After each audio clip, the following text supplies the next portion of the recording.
Okay, Mike, got it all figured out. See that connector? Turn it around here. See that connector right there? It was in the socket, but it wasn't seated all the way. No, you can't see it. Now you can see it. It's on the back of the channel selector.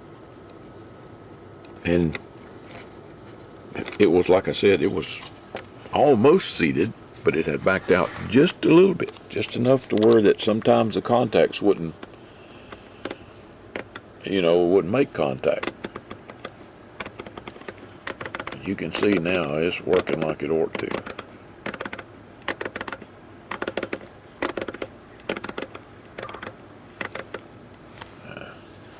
Down reflection.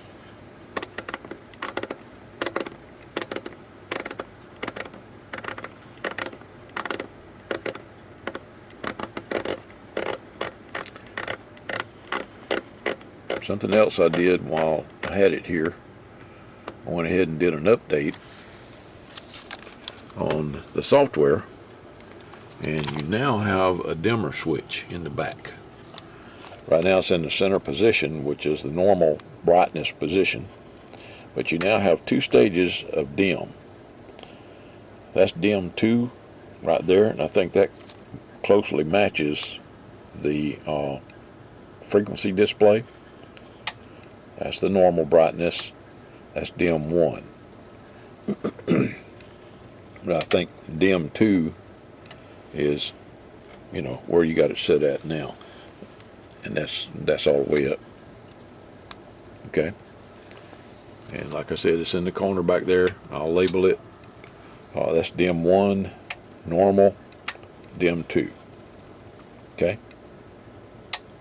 I think you'll like that feature. I'm going to leave it in dim 2 so that it matches your frequency display. That's one of the updates that was done to the software. And I noticed your meter light is not working. It's dead to the world. So I'm getting ready to replace that. I'm going to replace it with an LED, with a white LED, instead of another wheat lamp. I just think that it makes the display brighter and easier to read. Now, I know that's not part of the warranty, but I'm going to go ahead and do that for you. Okay? All right. That's what it was. Just that connector right there wasn't seated all the way. But like I said, I updated the programming on the CPU. You've got the latest program. All right? Okay. Let me put that LED in there and more to come. Okay, Mike. Got all the updates done. Of course, I showed you the dimmer switch here in the back. Okay. I'm going to leave it on the lowest setting. That's more closely matches the frequency display. Alright, something else that I did was add a green LED to the meter. You can clearly see that the white LED looks good in that meter. Okay.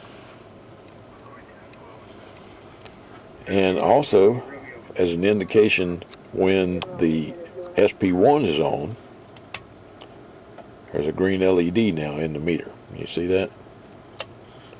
Off, on. So that'll help you know when the SP1 is on. Okay?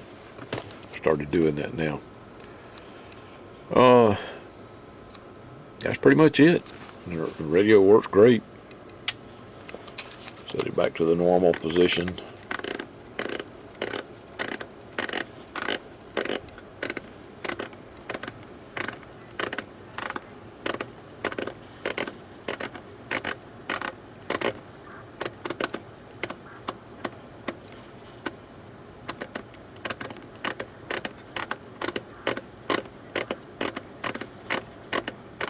Okay. Now, of course, I reprogrammed the CPU, which means that all your memory channels that you had programmed in are gone. Alright?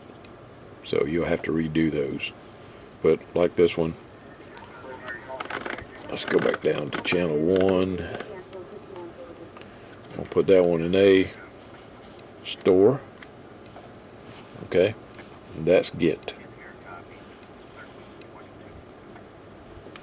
Now, I've requested a new one of these and a squelch scan overlay for this. Okay.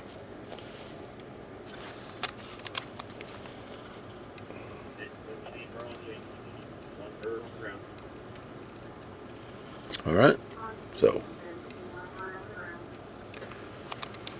that should be coming before long. Okay, all right, I'm gonna put the top cover on it and get her boxed up and shipped back to you. 7-3, everybody. Stay safe.